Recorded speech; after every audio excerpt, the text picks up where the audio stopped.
In today's video, I'm going to teach you how to delete a workspace in monday.com. Let's start by opening your browser and heading to monday.com. This is the home base for everything you manage in your account.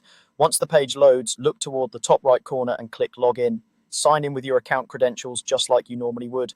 If you're part of multiple accounts, make sure you're in the correct one before proceeding, since the change you're about to make can affect everyone who uses that workspace. After you're signed in, take a look at the left-hand sidebar. This is your navigation panel, and it's where you'll see all of your workspaces and boards grouped neatly.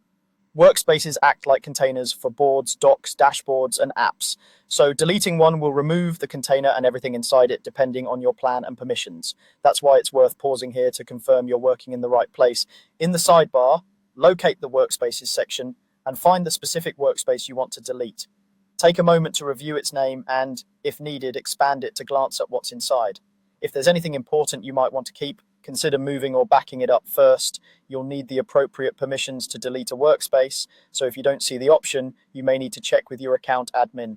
When you've identified the correct workspace, hover over its name to reveal the quick actions. Click the three dots, sometimes called the ellipsis or more options menu.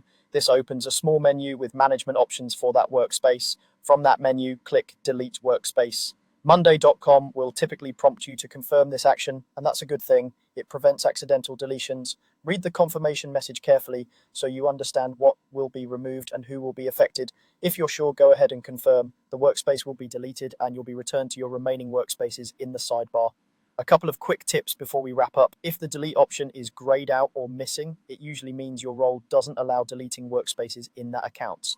Also, if you're cleaning up multiple workspaces, it's best to go one at a time, double checking each name before you confirm.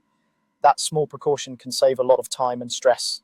And that's all there is to it. You've logged in, navigated through the left panel, opened the workspace menu, and deleted the workspace safely and confidently. Thanks for watching, and I'll see you in the next one.